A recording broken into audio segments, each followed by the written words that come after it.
नमस्कार, आपके साथ हूं मैं राजीव शर्मा। आप देख रहे हैं इंडिया न्यूज। महाराष्ट्र में भाषा के नाम पर भड़की आग को राज ठाकरे और हवा देने में लग गए हैं। रायगढ़ में मनसे अध्यक्ष राज ठाकरे ने फिर से भड़काऊ बयान दिया। उसका असर क्या हुआ वो भी बताएंगे। मराठी के नाम पर हिंदी भाषियों की पिटाई को सही ठहराते हुए राज ठाकरे ने महाराष्ट्र के उद्योगों में मराठी लोगों को 100% नौकरी देने की मांग की। रायगढ़ में डांस बार को लेकर कार्यकर्ताओं को उकसाया। बोले रायगढ़ में सबसे ज्यादा डांस बार हैं और वो सारे मराठी लोगों के नहीं हैं। इनमें सबसे ज्यादा डांस बार बाहरी लोगों के हैं। बाहरी मतलब महाराष्ट्र बाहर के लोगों के। इसका नतीजा कुछ ही घंटों के बाद दिखा। राज ठाकरे इशारा कर चुके थे।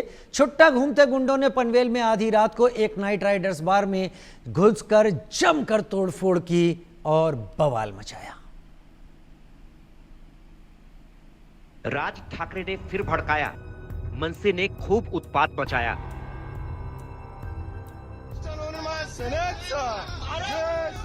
मनसे की मनमानी, राज ठाकरे की नादानी।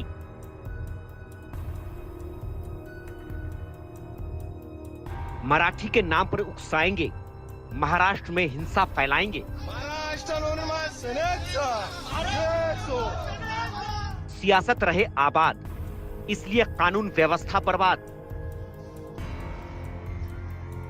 गुंडागर्दी से बाज नहीं आएंगे, गुंडा राज चलाएंगे। राज ठाकरे नहीं मान रहे हैं। महाराष्ट्र में मराठी और गैर मराठी मुद्दे को लगातार हवा दे रहे हैं। मराठी और बाहरी के मुद्दे पर लगातार भड़काऊ बयान दे रहे हैं। मन से कार्यकर्ताओं को उकसा रहे हैं ताकि महाराष्ट्र की शांति भंग की जा सके। महाराष्ट्र में उत्तर भारतीयों से मराठी अस्मिता के नाम पर की जा रही गुंडागर्दी, मारपीट को राज ठाकरे जायज बता रहे हैं। सर्वाधिक डान्स बार हे रायगड जिल्ह्यामध्ये बंद झाले होते ना हो। मग अनधिकृतरित्या एवढे डान्स बार हे सगळे रायगड जिल्ह्यामध्ये, तेही कोणाचे? तेही मराठी लोकांचे। म्हणजे इथून पिळला गेलात की डान्स बारच्या दादी लावून तिकडून पिळून घ्यायचं। अवा रायगड जिल्हा आहे ना हो, आमच्या शिवछत्रपतींची राजधानी आहे ना इथे। कल्याणच्या सुभेदाराची खडा नारळाने ओटी भरून परत पाठवणी करणारा आमचा राजा, त्याची राजधानी इथे असताना त्या रायगडमध्ये डान्सबार सुरू आहेत। राज ठाकरे कानून और प्रशासन को अपनी जेब में रखकर चलते हैं, तभी तो खुद को और कार्यकर्ताओं को समझाने की जगह बाहरी लोगों पर अत्याचार करने को उकसा रहे हैं। राज ठाकरे ने खुद को और अपने कार्यकर्ताओं को सही ठहराने की कोशिश की। उन्होंने कहा, हम पर हिंदी मराठी मुद्दे पर बाहरी लोगों को परेशान करने का आरोप लग रहा है। हम अपनी भाषा और संस्कृति को बचाने की बात करते हैं। गुजरात से 2 बार बिहारी लोगों को भगाया गया। गुजरात में बिहारी लोगों को पीटने वाले को बीजेपी ने विधायक बनाया। हमारे मुख्यमंत्री को महाराष्ट्र के बच्चों को हिंदी सिखाने की चिंता है, लेकिन महाराष्ट्र आने वालों को मराठी सिखाने की कोशिश नहीं करते। राज ठाकरे ने काफी कुछ कहा। महाराष्ट्र में उद्योग धंधों में 100% मराठी लोगों को रोजगार मिलने की बात कही। रायगढ़ में डांस बार खुलने पर भी नाराजगी जताई और चेतावनी देते हुए मराठी लोगों को उकसाने वाला बयान दिया। राज ठाकरे ने शेतकरी कामगार पार्टी की 78वीं वर्षगांठ के मौके पर जो भड़काऊ बयान दिया, देर रात मनसे कार्यकर्ताओं ने उस पर अमल भी किया। आधी रात मनसे के गुंडों ने पनवेल में एक नाइट राइडर्स बार पर धावा बोल दिया। नाइट राइडर्स बार में घुसकर तबीयत से तोड़फोड़ की, फर्नीचर तोड़े, शराब की बोतलें तोड़ी, पूरी जगह को तहस नहस कर दिया। राज ठाकरे को डांस बार से आपत्ति नहीं है, उन्हें तो आपत्ति इस बात से है कि बाहरी लोग क्यों डांस बार चला रहे हैं। कभी मराठी ना बोलने को लेकर उत्तर भारतीयों से मारपीट, कभी मराठी अस्मिता के नाम पर गुंडागर्दी, हिंदी बोलने वालों को टारगेट कर मारपीट और अब डांस बार में तोड़फोड़ और उत्पात। तोड़फोड़ का वीडियो वायरल होने के बाद पुलिस ने मामले की जांच तो शुरू कर दी है, लेकिन बड़ा सवाल अब भी वही है, राज ठाकरे और उनके गुंडे कार्यकर्ता कब तक यूं ही महाराष्ट्र में भेदभाव की राजनीति करते रहेंगे? कब तक भाषा के नाम पर हिंदी बोलने वालों से मारपीट करते रहेंगे? Bureau report, India news.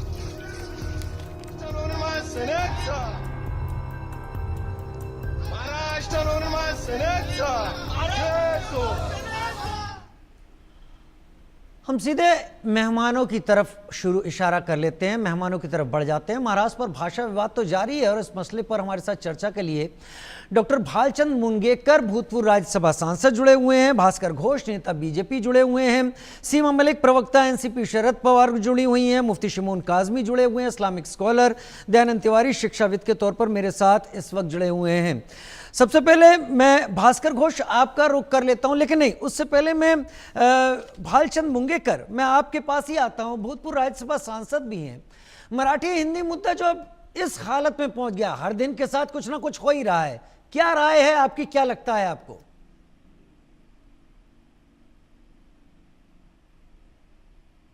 Maharashtrian लोग हिंदी पर बहुत प्रेम करते हैं और हिंदी एक संपन्न भाषा है। हिंदी का जो साहित्य है वो साहित्य का प्रभाव मराठी साहित्य पर भी है। तो कोई भी मराठी व्यक्ति हिंदी के बारे में सजगता से प्रेम करते हैं। हिंदी का द्वेष करना ये किसी भी मराठी जनता के मन में आना ये बिल्कुल नामुमकिन बात है।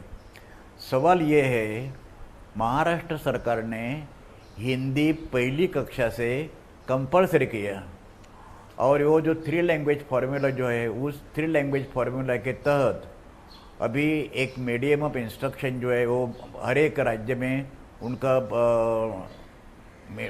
मातृभाषा है, मदर टंग है। तो महाराष्ट्र में मराठी है, महाराष्ट्र में इंग्लिश कंपलसरी किया है और 3rd लैंग्वेज यदि पहली कक्षा से कंपलसरी करेंगे पहली कक्षा से, तो बच्चे लोगों पर बहुत ही गहरा असर होगा और उनकी जो बुद्धिमत्ता जो है, उनकी जो आकलन शक्ति है, उन पर बहुत बड़ा बोझ पड़ेगा। इस वास्ते महाराष्ट्र के लोगों की जो राय है वो हिंदी के प्रति विरोध नहीं है, हिंदी पहली कक्षा से कंपलसरी करने के लिए विरोध है और मेरा भी विरोध है। लेकिन भालचंद मुंगेकर साहब, जीआर तो वापस हो चुका है, अब तो बच्चों को पढ़ाने की बात ही नहीं हो रही, लेकिन अब हिंदी से मुद्दा कहीं और आ गया, मुद्दा खत्म क्यों नहीं हो रहा? नहीं, इनके बारे में तो उन्होंने, सरकार ने, माशेलकर कमेटी ने जो रिपोर्ट लिखवाई थी वो पहली कक्षा से 12वीं कक्षा तक हिंदी कंपलसरी करना ये उनका रिकमेंडेशन था, सुझाव था। लेकिन ये बिल्कुल गैर जिम्मेदारी थी माशेलकर समिति की और पूरी तरह से बच्चों की बुद्धिमत्ता के साथ वो खेलने का एक खिलौना था। This is absolutely unacceptable. Mashelkar समिति का रिपोर्ट हम पूरी तरह से रिजेक्ट करते हैं। हम समझते हैं कि वो रिपोर्ट की आवश्यकता नहीं है और सरकार ने ये रिपोर्ट पीछे भी लिया और सरकार ने डिक्लेयर किया, सरकार ने, कि पहली कक्षा से हम हिंदी कंपलसरी नहीं करेंगे। वही इतना कहने के बावजूद भी चीफ मिनिस्टर फडणवीस ने डॉक्टर नरेंद्र यादव की अध्यक्षता में कमेटी अपॉइंट की है। वो कमेटी माशेलकर कमेटी का अहवाल का स्टडी करेंगे, लेकिन यादव ने पहले ही बार कहा है कि माशेलकर कमेटी का जो रिपोर्ट है वो हम 100% अनएक्सेप्ट करते हैं, रिजेक्ट करते हैं। तो हमारे समझ में नहीं आता कि यदि 100% रिजेक्ट करते हैं नरेंद्र यादव जी, तो कमेटी का अध्यक्ष कैसे बने जी? अभी उसमें जिसको तुम्हारा 100% विरोध है उसके बारे में तुम स्टडी करने की आवश्यकता क्या है? और सरकार ने भी हिंदी कंपलसरी न करने का निर्णय लेने के बाद ये दूसरी कमेटी अपॉइंट करने की आवश्यकता क्या थी? तो किसी भी हालत में यादव की कमेटी हो या दूसरे किसी भी कमेटी को, महाराष्ट्र की जनता पहली कक्षा से कभी भी हिंदी कंपलसरी करने का निर्णय मंजूर नहीं करेगी। नहीं, आप सही कह रहे हैं, नहीं मंजूर करेगी। माशेलकर समिति थी, यानी आपने एक बात साफ कर दी मुंगेकर साहब कि यहां पर सरकार ने अपने मन से इसको नहीं लादा। ये माशेलकर कमेटी की एक रिपोर्ट थी जिसे पहले उद्धव स्वीकार कर चुके थे और अब ये रिपोर्ट देवेंद्र फडणवीस के सामने आई और उन्होंने इसे स्वीकारा। इसके ऊपर राजनीति शुरू हुई, उन्होंने जीआर कर वापस ले लिया। भास्कर घोष मेरे साथ इस वक्त जुड़े हुए हैं। भास्कर घोष, आपने भालचंद्र मुंगेकर को सुना, जो भूतपूर्व राज्यसभा सांसद भी, उन्होंने कहा कि ये माशेलकर समिति की रिपोर्ट थी जिसे हम स्वीकार नहीं करेंगे। तो ये रिपोर्ट तो बीजेपी की भी नहीं थी, सरकार की भी नहीं थी। त्रिभाषा कमेटी का त्रिभाषा जो फॉर्मूला था उद्धव ठाकरे पहले स्वीकार कर चुके थे, उनकी सरकार नहीं रही, अब यहां आया, लेकिन इस पर अब बोर्ड तोड़े जा रहे हैं। अभी तक मराठी ना बोलने पर पिटाई हो रही थी, अब कल रात में उन्होंने बयान दे दिया कि रायगढ़ में बहुत सारे डांस बार हैं और इन्हें बाहरी लोग चला रहे हैं, तो रात में एक डांस बार तोड़ दिया गया। 100% नौकरियां मराठियों को दी जाए। यह मुद्दा अब और मुद्दों की तरफ बढ़ गया है। भास्कर, देखिए, ये बात आज के दिन में और भाषा विवाद या भाषा का प्राथमिकता नहीं रहा, ये राजनीतिक प्राथमिकता बन चुकी है। ये आप सही कहा कि उद्धव ठाकरे इसके ऊपर जो है वो पहले उनका जो बयान था और आज का उद्धव ठाकरे और राज ठाकरे का यूनिफिकेशन होने के बाद जो है आज का उनका बयान अलग है। आप मुझे ये बताइए कि ओरिजिन ऑफ मराठी, जो महाराष्ट्र का ओरिजिन है, वो प्राकृत लैंग्वेज से है। So Prakrit language is origin from Sanskrit. Hindi जो भाषा है ये भी संस्कृत से ही ओरिजिन हुआ है। हरी, हेलो, आप बोलिए। हाँ, तो ओरिजिन ये हिंदी प्राकृत भाषा संस्कृत हुआ। So as the origin mother language जो है वो संस्कृत है। आज हिंदी भाषाभाषी, हिंदी भाषा जो जितना लोग बोलते हैं वो काफी ज्यादा संख्यक है, महाराष्ट्र के बाहर, देश के बाहर, देश के अंदर भी। मैं उस तत्व में नहीं जा रहा हूँ। मैं जा रहा हूँ कि आज कोई मराठी दूसरे जगह जाए, बंगाल में चले जाए, नॉर्थ ईस्ट में चले जाए या साउथ इंडिया में चले जाए, उनको क्या तमिल भाषा सीख के ही उस देश में जाना पड़ेगा? हमारा देश जो है विविधता में एकता है। हमारे देश का संप्रभुता है कि कोई भी नागरिक कहीं पे जाके आइन जो कानून को मान करके सब कुछ कर सकता है, बिजनेस कर सकते हैं, पढ़ाई कर सकते हैं, पढ़ाई करवा सकता है। ये जो इन्होंने अस्मिता के नाम पे राजनीति कर रहे हैं, मराठी अस्मिता के नाम पे जो राजनीति कर रहे हैं, वो बहुत ही एक घिनौनी षड्यंत्र है। और अपने जो वोट बैंक जो लुटिया उनका डूब चुकी है, उस वोट बैंक को इंप्रेशन करने के लिए ये सब कर रहे हैं। ये पहले से राज ठाकरे कर रहे हैं। मेरा मानना ये है कि अंग्रेजी या हिंदी या बंगाली या मराठी ये उनके ऊपर डिपेंड करता है जो इनको भाषा प्रयोग करेंगे।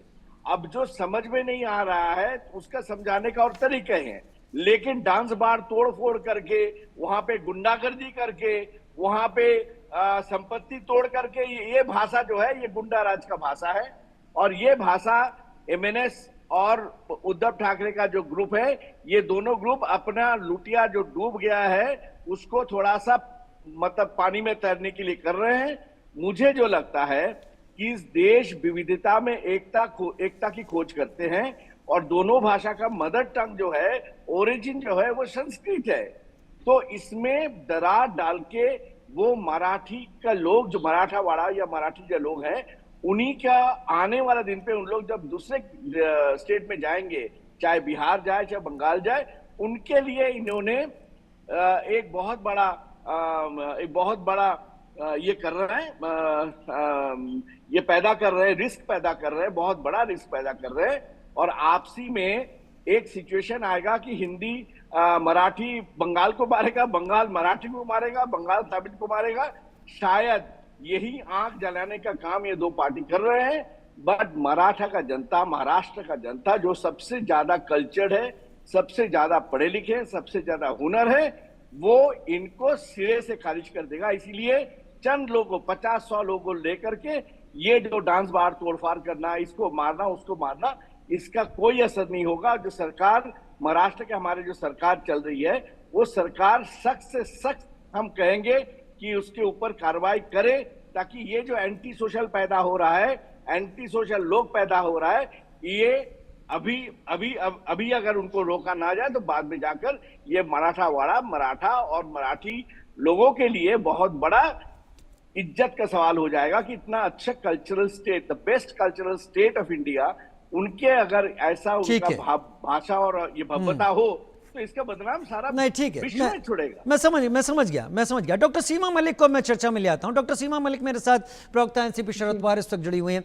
डॉक्टर सीमा मलिक, मुझे दो चीजें नहीं समझ में आ रही, बड़ा वो तल्खी होती है, और मेरे और आपके बीच में ये चर्चाएं मेरे ख्याल से हम और आप कई बार कर चुके हैं, ससम्मान चर्चा हुई है, आपने बातों को रखा भी है और आपने इस पर दुख भी जाहिर किया है कि ये हो रहा है, लेकिन ये फिर हो गया। जैसा मैं अक्सर कहता हूं कि कल नहीं होगी, ये कल रात भी हो गई, और इस बार अब नौकरियों पर बात आ गई है। बाहर वाले यहां पर डांस बार क्यों चला रहे हैं? इशारा दिया उन्होंने, और उसी के कुछ देर बाद उनके जो कार्यकर्ता हैं, उनको जो भी आप कहें गुंडे या कार्यकर्ता, उन्होंने तोड़फोड़ भी कर दी, एक जगह जाकर खूब तोड़फोड़ दिया क्योंकि वो बाहर का है। क्या सब लोग इस पर चुप रहेंगे? डॉक्टर सीमा मलिक, मुख्यमंत्री कहते हैं कि हम कार्रवाई करेंगे, वो कार्रवाई कर नहीं रहे, उद्धव राज चुप हैं। मराठी में मैं कह सकता हूं ना कि तोड़फोड़ आनी दहशत शुरू चाहे। जी, मैं सही बात कह रहे हैं आप। और देखिए, मैं तो सच कहूंगी कि जैसे कि अभी हमारे नेता बीजेपी हैं जो बोल रहे हैं कि गवर्नमेंट को एक्शन लेना चाहिए, पर मैं तो ये कहूंगी कि भी आप ही गवर्नमेंट है ना, और कौन है गवर्नमेंट, है ना? ये तो इन्हीं की गवर्नमेंट है, तो ये लोग क्यों नहीं एक्शन लेते? अगर 50-100 लोग जाके एक किसी भी चीज को तोड़ देते हैं तो क्या मतलब हमारी सरकार इतनी कमजोर है कि वो कोई एक्शन नहीं लेती उनके ऊपर? आखिर उनकी हिम्मत बढ़ कैसे रही है? आप देखिए ना, वो कुछ भी कर रहे हैं। और ये अभी पहले भी आप देखिए, ऐसा महाराष्ट्र में होता रहा है। अभी इन्होंने एक स्टूडियो तोड़ दिया था, एक कोई कॉमेडियन के, उसके ऊपर जाके पूरा स्टूडियो, हैबिटेट स्टूडियो तोड़ दिया आपने जाके। तो उस समय भी क्या कार्रवाई हुई? कार्रवाई तो कुछ होती नहीं, there is no action. Basic बात तो यही है कि कोई एक्शन होता ही नहीं है। केवल ये कहने से कि ऐसा नहीं होना चाहिए, या हम डिबेट पे बैठ के डिस्कशन कर लेंगे, उससे क्या होगा? Basically they will have to take the action sir. Action तो कभी लेते ही नहीं है कुछ भी, किसी चीज का। इतनी कभी जाके, अब ये इशू मुझे पता था कि ये इशू बढ़ेगा। अब थोड़े दिन के बाद हम लोग को समझ में आया कि it is a fabricated thing, बिल्कुल मैन्युफैक्चर्ड इशू है, और उसको बढ़ाना इनका पर्पस है। जैसे कि दूसरी सिटीज में भी अब ये चीजें जा रही हैं। तो मतलब ये बहुत निंदनीय है, दुर्भाग्यपूर्ण है। और मैं तो सीधे कहूंगी कि अगर कोई भी लोग 50-100 हो, 10-15 हो, अगर वो लोग जाके किसी को मार देते हैं तो उन पर कोई एक्शन क्यों नहीं होता? एंड मेरे ख्याल से केवल यही लोग नहीं है, शायद बहुत लोगों की मंशा है। केवल हम दो पार्टीज को ही क्यों वो करें? मुझे तो पता नहीं कि किसकी मंशा है, क्योंकि ये जो इशू शुरू किया गया है, ये तो मेरे ख्याल से बीजेपी के द्वारा ही शुरू किया गया है ना, जो आप 3 लैंग्वेज पॉलिसी लाए, एंड फिर आपने डॉक्टर सीमा मलिक, इस चीज को क्लियर कीजिए। बीजेपी के द्वारा शुरू किया, मैं बीजेपी की बात नहीं कर रहा, लेकिन अभी जैसा मुंगेकर साहब नहीं, आपने सुना, आपने नहीं, एक मिनट, आपने सुना मुंगेकर साहब को? मेरे साथ नहीं है। उन्होंने कहा कि सबसे बड़ी प्रॉब्लम तो माशेलकर समिति का ये रिकमेंडेशन था। बिल्कुल सही बात है। तो ये माशेलकर समिति तो उद्धव ने एक्सेप्ट की थी। मैं मानती हूँ कि उद्धव ठाकरे जी ने उसका मतलब सपोर्ट किया था that time, you know, this committee का इन 2022 आई थिंक। पर उस समय कोई जीआर वगैरह तो नहीं आया था ना। जीआर कौन लेके आया है? ये जीआर तो बीजेपी की गवर्नमेंट ही लेकर आई है। वही डॉक्टर सीमा मलिक, जीआर वापस हो गया, मेरे ख्याल से खत्म होना चाहिए था। अब ये नौकरियों पर आ गया है, अब ये तोड़फोड़ पर आ गया है। तो बात है ना, वो बढ़ती चली जा रही है ना। इनका देखिए मेन पर्पस इनका ये होता है कि हमेशा कुछ ना कुछ दंगे वगैरह होते रहे। मैं तो ये कहूंगी, हर समय आप कोई ना कोई विवाद उठाते रहते हैं, उन्हीं के ऊपर डिबेट्स भी चलते हैं, उन्हीं के ऊपर सब कुछ होता है। जो रियल इश्यूज होते हैं वो महाराष्ट्र के भी हम जानते हैं कि किस तरह वहाँ पर किसानों का क्या क्या हाल है। 765 लोग वहाँ पर मेरे ख्याल से आत्महत्या कर चुके हैं वहाँ के किसान, पर वहाँ की बात नहीं करते ये लोग। कोई नहीं कर रहा, वो तो कोई नहीं कर रहा। ठीक है, मैं मुफ्ती शिमोन काज़मी को भी चर्चा में ले आता हूँ। बना दिया उसके बाद शिमोन काज़मी साहब, चाहते ना सब ये लोग। शिमोन काज़मी साहब, यही चलता रहेगा जी। क्या हमारी सरकार इतनी कमजोर है कि कोई एक्शन नहीं ले सकती? वो सवाल तो मैं लगातार उठा रहा हूँ।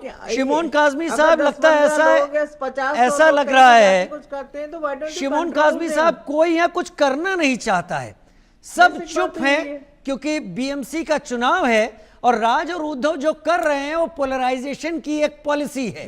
अब इसमें एक करता है, दूसरा चुप रहता है, तो दूसरा कहता है हम तो भाई पाक साफ हैं, ये कर रहा है, और वो लगातार करता चला जाता है। एक्शन कुछ नहीं होता, लोग पिट रहे हैं, उनके काम धंधे तोड़े जा रहे हैं, और हर बार बयान आ रहा है। कल रात भी उकसाने वाला बयान था। शिमोन काज़मी साहब। मैं राजू भाई यही समझता हूँ कि इसीलिए भारत बहुत लंबे अरसे तक गुलाम रहा और हम गुलामी की जंजीरों में जकड़े रहे।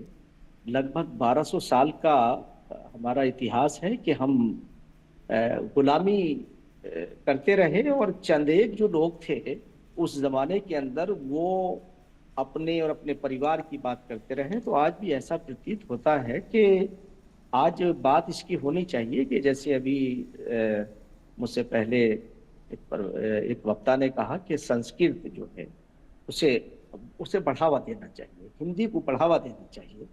और हिंदी और संस्कृत ही में से सारी जबानें निकली हैं। हम उत्तराखंड राज्य के अंदर माननीय मुख्यमंत्री पुष्कर सिंह धामी जी के दिशा निर्देश और उनके मार्गदर्शन में मदरसों में हमने संस्कृत को हम लागू करने जा रहे हैं और एएमयू करने वाले हैं संस्कृत विभाग से कि जैसे वो हमें टीचर प्रोवाइड कराएंगे हम संस्कृत पढ़ाना शुरू कर देंगे। और मैं संस्कृत को इसलिए नहीं इसलिए कह रहा हूं कि वकालत इसलिए कर रहा हूं। शिमोन का एक मिनट पूरी कर दूंगा। मैं इसलिए वकालत करता हूं उसकी कि वो एक बड़ी बौद्धिक जबान है, प्राचीन जबान है, ये सारे झगड़े खत्म हो जाएंगे। शिमोन काज़मी साहब, अगर उत्तराखंड में गढ़वाली किसी को नहीं आती और बाहर से आता है, क्या आप इसका समर्थन करेंगे कि उसके साथ मारपीट शुरू हो जाए? अतन नहीं, सारी लैंग्वेज हमारी है, सारे क्षेत्र हमारे हैं, हम भारतीय हैं और जब तक हम भारतीयता अपने अंदर नहीं लाएंगे हम कमजोर रहेंगे। आप चलिए, चुनाव आने वाले हो, गढ़वाली कोई नहीं बोल रहा है तो मार के सिखाएंगे आप? तो मुसलमान का कुछ नहीं, बिल्कुल ऐसा बिल्कुल हरगिज नहीं होना चाहिए और ना होने देंगे। हम अपने स्टेट के अंदर हमारे माननीय मुख्यमंत्री पुष्कर सिंह धामी जी सबको साथ लेके चल रहे हैं, सबका साथ, सबका विकास, सबका विश्वास और सबका। ठीक है, मैं मुंगे आ रहा हूं आपके पास। भालचंद्र मुंगेकर, मैं आ रहा हूं, लौट के आ रहा हूं सर। शिमोन साहब, भालचंद्र मुंगेकर जी, क्या इस मुद्दे पर अभी तक जो आपने सुना आपको लग रहा है पॉलिटिक्स हो रही है, राजनीति हो रही है? निश्चित तो अभी देखिए कि देश में राजनीति पहले से ही जो लोगों के जो करीब जो असली सवाल जो है, जैसे कि बेरोजगारी है, भाववाढ़ है, आर्थिक विषमता है, खेती के प्रॉब्लम्स है, एजुकेटेड अनएम्प्लॉयमेंट है, उसके बारे में सरकार, केंद्र सरकार हो या राज्य सरकार हो, बिल्कुल सोचते नहीं है। और ऐसे इशू के मामले में लोगों को हमेशा इन्वॉल्व करके रहते हैं। अभी फडणवीस सरकार को हम पूछना चाहते हैं, यदि माशेलकर समिति का रिपोर्ट रिजेक्ट करने के बाद और हिंदी कंपलसरी न करने का निर्णय लेने के बाद जादव कमेटी अपॉइंट करने की आवश्यकता क्या थी? इसमें तो पूरी राजनीति है। और जादव को भी यदि वो माशेलकर का रिपोर्ट पूरी तरह से असहमत है, रिजेक्ट करते हैं, तो उनको अध्यक्षता स्वीकारने की क्या आवश्यकता थी? और विरोधी पार्टियों का, सब लोगों का यही कहना है कि सरकार इसमें राजनीति कर रही है। किसी भी हालत में सरकार को पहली कक्षा से बच्चों पर हिंदी थोपने का इरादा है और इसके नीचे सरकार राजनीति करती है। ठीक है, मैं दयानंद तिवारी का रुख कर लेता हूं। आप बने रहिए मेरे साथ, शिक्षाविद हैं, एजुकेशनिस्ट हैं। दयानंद तिवारी, जो अभी बात निकल कर आए, चर्चा से ही उठा रहा हूं मैं सवाल। मेरे पास सवाल थे लेकिन मुझे नहीं लगता कि उन सवालों की जरूरत है। चर्चा में ही सवाल निकला, शायद मुंगेकर साहब ने भी इस बात पर जोर दिया था, मुझे अगर तमिलनाडु जाना है, क्या मेरे लिए जरूरी हो जाएगा मुझे तमिल सीखनी पड़ेगी? या अगर मुझे केरल जाना है और वहां पर कदम रखने के लिए मुझे मलयालम सीखनी पड़ेगी, उड़िया सीखनी पड़ेगी? पूरा देश हम सबका है और अगर वहां पर मैं सीख के नहीं जाता हूं और मेरी पिटाई हो जाती है तो राजनीति के चलते उसको जायज ठहराने वाला भी एक ग्रुप तैयार हो जाएगा। हम भाषा के आधार पर बंटने का डर तो पहले से जता रहे थे, क्या उसकी शुरुआत इससे होती नहीं दिख रही आपको? राजीव जी, मेरी आवाज आ रही है आपको? जी जी, बोले दयानंद जी। देखिए, ऐसा है कि अभी तक मैं सभी को सुन रहा था, मराठी का, जैसे मुंगेकर जी भी कह रहे हैं कि माशेलकर कमेटी की बात वह नहीं मानते। आप मत मानिए, नरेंद्र जाधव कमेटी का निर्णय बिल्कुल सही निर्णय है। यह किसी भी तरह से हिंदी की बात जब फडणवीस जी ने की थी कहीं गलत नहीं है। और ये जो ड्रामा चल रहा है मराठी और हिंदी के विरोध के नाम पर, यह पूरी तरह से झूठ है। जितना भी कुछ, इवन कि मैं बता सकता हूं कि आप भी यहाँ पर बैठे हैं और बैठने के बाद आप एमपी रहे हैं और मराठी के लिए कुछ भी नहीं हुआ है। सीमा जी की भी बात मैं सुन रहा था, मराठी के स्कूल लगातार बंद हुए महाराष्ट्र में, मराठी के नाम पर कुछ भी नहीं हुआ। भारतीय जनता पार्टी की सरकार जब आई है तब उसे जाकर एक सम्मानित भाषा का दर्जा मिला है। ऐसा नहीं है, ऐसा ऐसा आप कैसे कह सकते ऐसा हैं? कुछ नहीं है, ऐसा सम्मानित, ऐसा आप कैसे कह सम्मानित सकते हैं? आंकड़े भी दीजिए दयानंद जी, आंकड़े दीजिए, सब सम्मान करते हैं। आंकड़े दीजिए दयानंद जी। अभिजात्य भाषा का ऐसा दर्जा अभी मिला है, अभिजात्य दर्जा, इसके पहले कभी नहीं मिला। स्कूल बंद हो गए हर जगह पर। कहां पर भाषा का विवाद है? भाषा का विवाद तो सिर्फ ये महानगर पालिका के राजनीति को लेकर है, उसके अलावा कहीं है नहीं। और हिंदी का विरोध कहाँ है? हिंदी देवनागरी लिपि है, मराठी देवनागरी लिपि है, अंतर कहाँ है? और मराठी और हिंदी आज तक चलती रही है, सबके घरों में है। हम लोग बैठकर हिंदी की बात कर रहे हैं। हिंदी का विरोध कहाँ है? हिंदी का विरोध सिर्फ राजनीति के कारण है और कोई कारण नहीं है। और जहां पर जिस पार्टी में एक विधायक नहीं हो, एक कारपोरेटर नहीं हो और इतनी बड़ी बात चल रही हो, ये भारत है। मैं मराठी में ये कह सकता हूं आपसे कि इस वक्त मैं मराठी में ये कह सकता हूं आपसे कि इस वक्त भाषेच्या नावाखाली लोकांना हाकलून लावण्याचे प्रयत्न ऐसा नहीं होई, इस तरह नहीं हो सकता। महाराष्ट्र है, यह भी भारत का एक हिस्सा है। और मैं कहता हूं कि महाराष्ट्र, मैं तो मराठी क्लास चला रहा हूं, मराठी सिखा रहा हूं लोगों को। मराठी का विरोध कौन कर रहा है? जो मराठी का विरोध कर रहा है मैं भी उसकी निंदा करता हूं। मराठी में एक बड़ी संस्कृति है, बड़ी सभ्यता है, उसका सम्मान होना चाहिए। अच्छा दयानंद जी, इस मुद्दे को यहीं रख देते हैं। अगर इसे मैं एक बीज मान लूं, आपको लगता है ये बीज पूरे देश में कैसी फसल पैदा करेगा? क्या आप तस्वीर देखते हैं? यह बीज यहीं पर सूख जाएगा, सड़ जाएगा, आगे कुछ नहीं बढ़ने वाला है, क्योंकि इस मुद्दे में कोई दम है ही नहीं। हिंदी भारत का विश्व भाषा है, उसे कोई दबा नहीं सकता। चलिए ठीक है, भास्कर घोष मेरे साथ इस वक्त जुड़े हुए हैं। भास्कर घोष, ये आप सुन रहे थे अभी मुंगेकर साहब को। मुंगेकर साहब का कहना है कि ये माशेलकर समिति जो थी उसकी ये सारी चीजें हैं जो कि हमें स्वीकार नहीं है। उसके बाद वो ये भी कह रहे हैं कि इस सरकार को लाने की क्या जरूरत थी, और उनका ये भी कहना है कि अगर उन्होंने इसे रिपील कर लिया था तो अगली कमेटी बनाने की क्या जरूरत थी। ये तो विवाद को हवा देने की कोशिश है। देखिए राजीव जी, ये कमेटी बनाया गया है। देखिए सरकार जो जब चलती है, सरकार एक लोकतांत्रिक प्रक्रिया से चलती है। सरकार लास्ट टाइम जब इन्होंने कमेटी का रिपोर्ट ने, तब हमारी सरकार थे नहीं। आज हमारी सरकार आने के बाद उनको हमने पटल पे रखे। लेकिन आज जो डिस्कशन का टॉपिक्स जो है, ये टॉपिक्स है, एक लैंग्वेज हुलिगनिज्म शुरू हो गया है। यस, आप बताइए मुंबई आज देश का सबसे बड़ा शहर है जहां पे सबसे ज्यादा हिंदी फिल्म बनते हैं। कल ये जाके हिंदी फिल्म स्टूडियो में ये मारधाड़ शुरू कर देंगे। आज ये हिंदी फिल्म जो है, ये सारा देश का जीडीपी पे उनका असर है, जीडीपी में योगदान है। कितने लोग काम कर रहे हैं, मराठी, नॉन मराठी, सब लोग काम कर रहे हैं हिंदी फिल्म इंडस्ट्री में। आप बताइए, हिंदी फिल्म इंडस्ट्री में कल जाकर के वो तोड़फोड़ कर देंगे उसको? हाँ, मेरा सवाल तो ये भी है, अभी राष्ट्रीय फिल्म पुरस्कार मिले, क्या सभी मराठियों को मिल गए? वो पूरे देश के लोगों को मिले हैं? राजीव जी, मैं आता हूँ। आज मुंबई जो है, ये मुंबई हम बोलते हैं, लेकिन सबसे बड़ा मेट्रोपॉलिटन सिटी है। और आज महाराष्ट्र में सबसे ज्यादा हिंदी फिल्म बनते हैं। तो इनकी गुंडागर्दी अगर उस तक चले तो आज तो मराठा का जीडीपी खत्म हो जाएंगे। मेरा कहना ये बात है कि लैंग्वेज, मैं भी विदेश में गया, विभिन्न देशों में गया, लैंग्वेज सीखा, लेकिन मुझे जब रशिया में गया तो बोला नहीं गया कि रशियन हम नहीं जानते तो घुस नहीं देंगे हम। ये जो एक लैंग्वेज हुलिगनिज्म है, इनका मैं डॉक्टर तिवारी से सहमत हूं कि ये बीएमसी का चुनाव को मद्देनजर रखते इन लोग कर रहे हैं। और इन लोग दिखा रहे हैं कि हम लोग कितना मराठा प्रीति है। अगर मराठा प्रीति इतना होता तो आज इनका वोट बैंक का हालत ऐसा जीरो पे नहीं खड़े होते।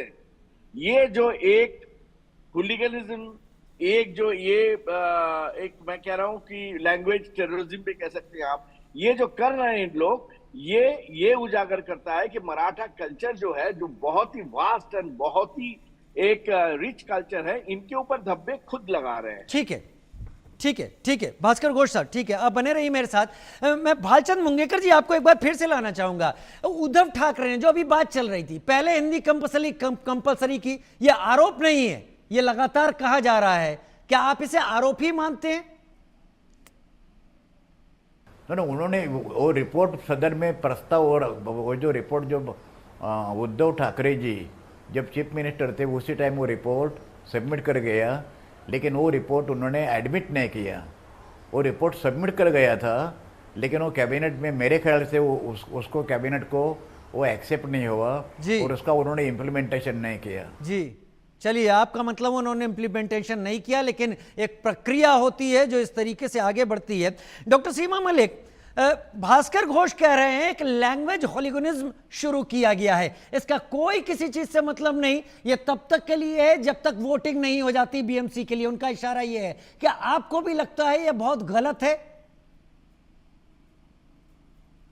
पर इसमें केवल मुझे नहीं लगता कि केवल दो पार्टियों का जिनका आपने नाम ले रहे हैं केवल उनका ही रोल है।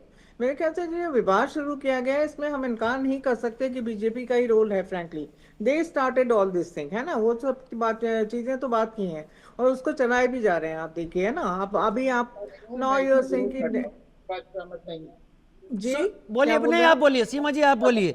सीमा जी, मैं सवाल में इतना और जोड़ूंगा कि मुझे तकलीफ इस बात से है कि अब दुकानें तोड़े जाने के इशारे दिए जाने लगे हैं कि यहाँ पर नॉन मराठी इनको चला रहे हैं। दुर्भाग्यपूर्ण बात है जो ये हो रहा है महाराष्ट्र में, जहाँ पर कि हम बड़ी शांति से रहते थे। कोई भी इस बात से इनकार नहीं करता कि जो मराठी लैंग्वेज है एक बहुत रिच लैंग्वेज है, उनका कल्चर, उनकी अस्मिता की हम सब इज्जत करते हैं और बड़े प्यार से हम लोग भी सब सीखने की कोशिश भी करते हैं। मैं तो कहती हूँ कि जो भी लोग यहाँ पर ये बोल रहे हैं, why don't they start something positive, क्यों नहीं कुछ ऑनलाइन क्लासेस वगैरह शुरू करते हैं। जो महाराष्ट्र की जनता है उनको कुछ फ्री मतलब एक शो मतलब एजुकेट कर सकते हैं उनको, जो भी है लैंग्वेज सीखने के लिए, बजाय इससे कि तोड़फोड़ करना। और ये तो बात तो है ही कि कुछ तो है ही ये सब राजनीति से प्रेरित। आप एक लैंग्वेज टीच शुरू करते हैं और देखिए अभी जेएनयू में मेरे ख्याल से एक एक मराठी का एक वो खोला गया है, एक डिपार्टमेंट खोला गया है जिसमें कि मेरे ख्याल से जो यहाँ के हमारे सीएम है Devendra Fadnavis ji, he was here in Delhi JNU में। तो देखिए एक मतलब वेलकम योग्य मैं तो कहूँगी, एक अच्छी बात है कि ऐसा कुछ किया गया है। एंड बट देखिए एट द सेम टाइम इनके लेक्चर्स जो थे हमने सुने, तो उसमें जब ये बात कहते हैं कि जो एक इंग्लिश है उसको बहुत ज्यादा वो दिया जा रहा है ना, वो बोलते हैं कि इंग्लिश, और हमारे गृह मंत्री ने भी ऐसा बोला कि जगह इंग्लिश जो है मतलब एक दिन आएगा कि आप पछताएंगे और कोई याद नहीं करेगा इंग्लिश को। पर मैं सोचती हूँ कि ये भी एक दोहरी राजनीति है, एक दोहरी ऐसी बात लगती है, मतलब diplomatically they are using it.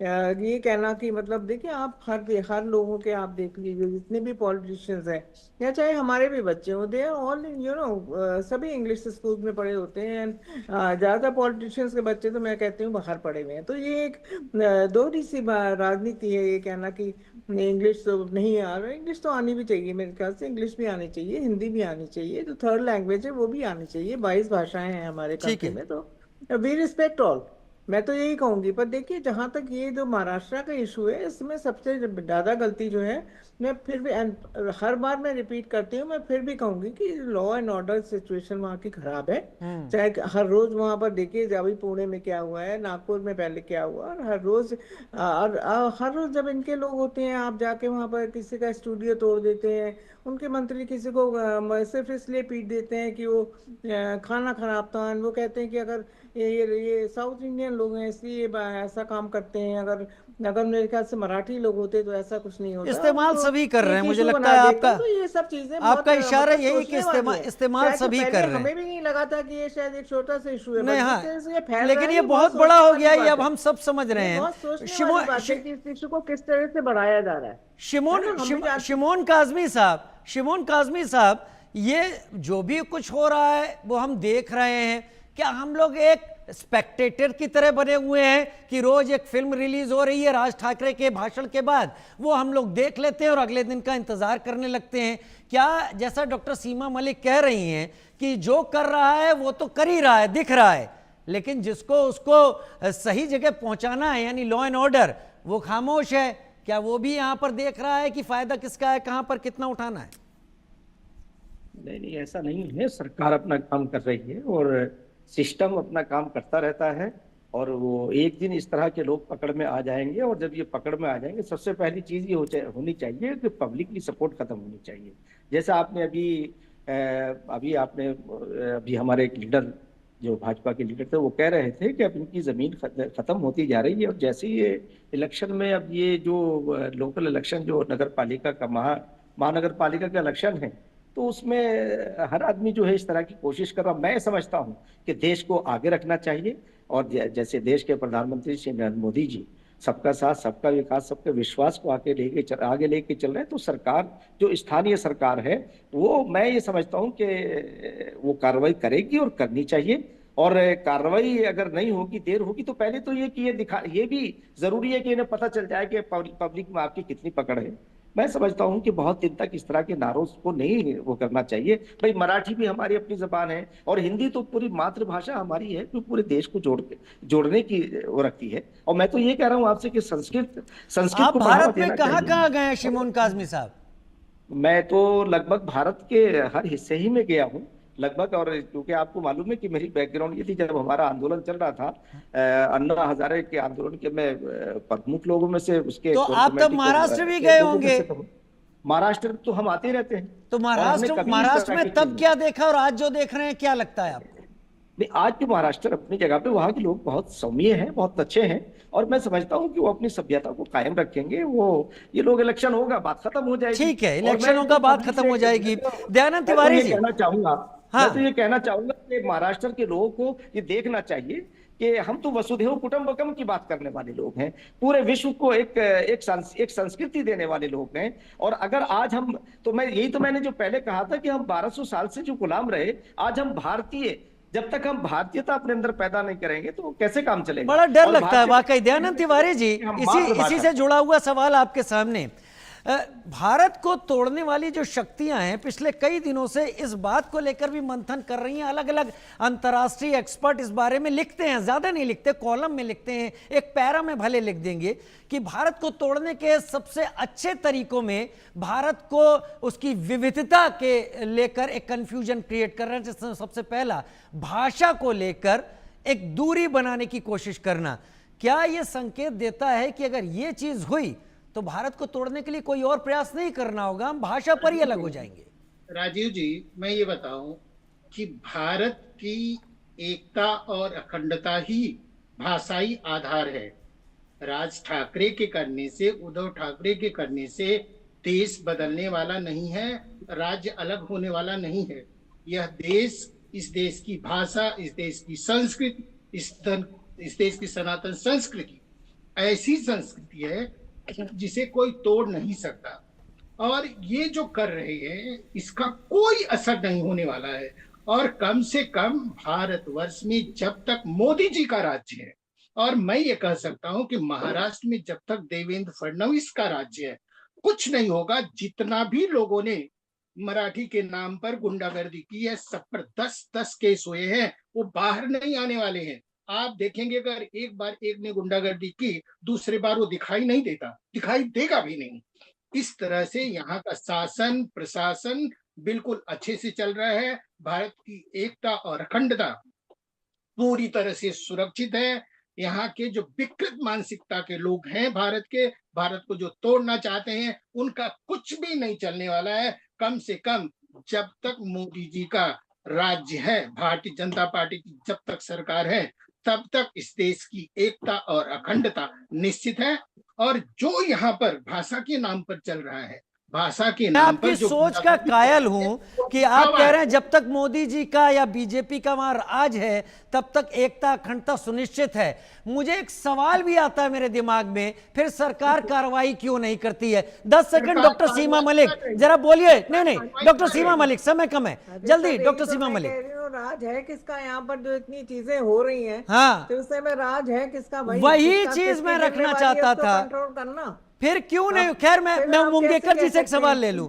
Bhalchand Mungekar जी, इसी पर जवाब दीजिए कि सरकार को क्या करना चाहिए, बैठे हुए हैं कि प्लीज महाराष्ट्र सरकार को क्या करना चाहिए? भालचंद मुंगेकर जो रिपोर्ट लिखवाई थी वो पहली कक्षा से 12वीं कक्षा तक हिंदी कंपल्सरी करना ये उनका रिकमेंडेशन था, सुझाव था। लेकिन ये बिल्कुल गैर जिम्मेदारी थी माशेलकर समिति की और पूरी तरह से बच्चों की बुद्धिमत्ता के साथ वो खेलने का एक सरकार क्या करे बताइए? खिलौना था। This is absolutely unacceptable. Mashelkar समिति का रिपोर्ट हम पूरी तरह से रिजेक्ट करते हैं। हम समझते हैं कि वो रिपोर्ट की आवश्यकता नहीं है और सरकार ने ये रिपोर्ट पीछे भी लिया और सरकार ने डिक्लेयर किया, सरकार ने कि पहली कक्षा से हम नहीं, वो हिंदी समझ गया, वो कंपल्सरी समझ नहीं गया करेंगे। मैं, वो समझ गया मैं इतना आपसे, कहने के लेकिन बावजूद मैं भी- समझ गया, मैं समझ गया मुंगेकर साहब, मैं यहाँ समझ गया कि क्या सरकार चाहती है, क्या सरकार को करना चाहिए। मुझे लगता है कि हम इतना ज्यादा भी मार्क्स नहीं दे सकते। अगर राज ठाकरे उकसा रहे हैं और उनके कार्यकर्ता तोड़फोड़ कर रहे हैं तो सरकार क्या कर रही है ये भी एक फैक्टर बनता हुआ दिखाई पड़ रहा है। और अगर कर रही है तो करते हुए दिखाई क्यों नहीं पड़ रहा। मेरे पास समय नहीं है। बहुत धन्यवाद, आप सभी मेरे साथ जुड़े, चर्चा में अपनी बात रखी और ये सीधे जनता तक बात गई होगी। जनता तय करे कि कौन कहां किस तरीके से व्यवहार कर रहा है। लेकिन मनसे की गुंडागर्दी का महाराष्ट्र में रहने वाले उत्तर भारतीय विरोध कर रहे हैं। मुंबई में इन उत्तर भारतीयों से बात की हमारे सहयोगी सुधाकर कश्यप ने। मुंबई और महाराष्ट्र में हिंदी का मुद्दा, मराठी का मुद्दा अभी भी चर्चा में। इसी मुद्दे पे बोलने के लिए हमारे साथ उत्तर भारतीय भाई हैं, हम उनसे जानते हैं कि क्या उनको लगता है इस पूरे मुद्दे के बारे में। भास्कर जी, आप पहले बताइए कि क्या लगता है आपको ये मुद्दा, हिंदी मराठी का मुद्दा? हिंदी और मराठी का मुद्दा बहुत ज़्यादा बड़ा नहीं है करके, ये इलेक्शन की वजह से लोग इसको बड़ा बना रहे हैं। तो मुझे नहीं लगता है करके इसमें कोई दम है इतना। ठीक है, मैं लास्ट टाइम भी बोला था कि ये सिर्फ इलेक्शन के लिए सारी चीज़ें हो रही है करके, इलेक्शन गया सारी चीज़ें ख़त्म हो जाएगी। और राज साहब के कहने पे जो लोग हैं ना करके अपना कैरियर बर्बाद करके ले रहे हैं, तोड़ फोड़ मारपीट ये वो सब सारी चीज़ें हैं, उनको आने वाले फ्यूचर में उनके लिए प्रॉब्लम है, ना कि किसी थर्ड पर्सन को है। देखो, पार्टियां हैं करके आज नहीं कल फिर से सब एक होती हैं। ये चीज़ें ग्राउंड लेवल पे लोगों को समझना चाहिए कि हमें है ना करके क्या करना है क्या नहीं करना है। कोई बच्चा नहीं है कि कोई राजनेता हमारा बोल देता है करके और आप ग्राउंड लेवल पे उतर के किसी को मारना पीटना ये सब सारी चीज़ें करते हो, ये सही नहीं है। और मुझे ऐसा लगता है करके कि ये सब चीज़ें हैं ना एक समय तक है, एक समय के बाद सारी चीज़ें ख़त्म होएगी और मैक्सिमम 4 से 5 महीना। आपको क्या लगता है हिंदी मराठी के मुद्दे पे, हिंदी के अनुसार? नहीं, ये इतना बड़ा मुद्दा बनाया गया है जिस पे बात करने जैसा कुछ भी नहीं है, मगर इसको बड़ा बनाया जा रहा है। क्या इलेक्शन का माहौल के देखते हुए, नगर सेवकी का इलेक्शन अभी 4 महीने बाद में, तो उसको देखते हुए इन्होंने ये शुरू किया है। नहीं तो इतना बड़ा ये मुद्दा नहीं है मेरे ख्याल से, देखा जाए तो। यहाँ पे सब हिंदुत्ववादी सब हैं और ना कोई ऐसा मतभेद है। हाँ, हिंदी जो अभी बोला जाता है वो हमारे राष्ट्रीय धरोहर है और ये महाराष्ट्र की हम उसकी दिल से ये मानते हैं कि मराठी है, मगर ये एक ना विचारधारा जो बांटने का काम कर रही ना, वो बहुत गलत है, बहुत ही गलत हो रहा है। ये हिंदी ज़बरदस्ती नहीं बोलना है, मराठी बोलना है करके। हम मराठी की कदर करते हैं। हम यहाँ, मेरे यहाँ जन्म हुआ है मुंबई में, हम मराठी बोलते हैं, हाँ ठीक है। मगर जो नए आए हैं लोगों को वो तकलीफ़दायक होता है, देख के तकलीफ़दायक होता है और उनके ऊपर जो केसेस हो रहे हैं वो देख के तकलीफ़दायक होता है। ये चीज़ें हैं। आपको क्या लगता है हिंदी के? जी बिल्कुल, जैसे भास्कर भाई ने अभी बताया है कि ये पूरा का पूरा एक राजनीतिक स्टंट है, राजनीतिक माहौल को अपनी तरफ खींचने के लिए। बट इससे उनका भी फ़ायदा नहीं होगा। जिन हिंदू लोगों ने पिछले इलेक्शन में देखा है कि राजनीतिक फ़ायदा के लिए कौन सी पार्टी जिसने 50 सालों तक कांग्रेस का विरोध किया था वो उनके गोदी में जाके बैठ जाती है, तो वो समझ रहे हैं कि राजनीतिक फ़ायदे के लिए ये लोग इलेक्शन के वक्त लोगों को बांटने का कोशिश करते रहते हैं। आपको क्या हिंदी द्वेष है? नहीं, मराठी का सम्मान तो हम बिल्कुल करते हैं। हमारी ये तीसरी पीढ़ी है मुंबई में, तो मराठी हमारी माता है और हिंदी हमारी मासी है। तो आपका अगर हिंदी द्वेष है तो आप हिंदी में बात करना बंद कर दीजिए। आप जाके हिंदी में इंटरव्यू क्यों दे रहे हो? दे रहे हैं ना न्यूज़ चैनल वाले को, जाके हिंदी में इंटरव्यू, आप बात मत कीजिए ना उनसे हिंदी में। ऐसा नहीं है ना, आप खाली लोगों को बांटने की कोशिश कर रहे हो और इसमें आपको कोई भी फ़ायदा नहीं मिलेगा। समाज आपके बारे में जान चुकी है। धन्यवाद। मैडम आपको क्या लगता है? जय श्री राम। हिंदी बोलना मतलब ऐसा सख्ती की नहीं होनी चाहिए, क्योंकि हम लोग भी मुंबई में ही पले हैं और मराठी और हिंदी के ऊपर से जो वाद हो रहा है वो बहुत बड़ा राजकारण हो रहा है, ऐसा मुझे लग रहा है। तो हिंदी जो अभी आए हैं वहाँ सीख लेंगे ना, उनके ऊपर ज़बरदस्ती नहीं होना चाहिए कि आप हिंदी में ही बोलो, सीख लेंगे। महाराष्ट्र में है तो मराठी तो है ही, मराठी तो अपनी मातृभाषा ही है, बस इतना ही बोलना है।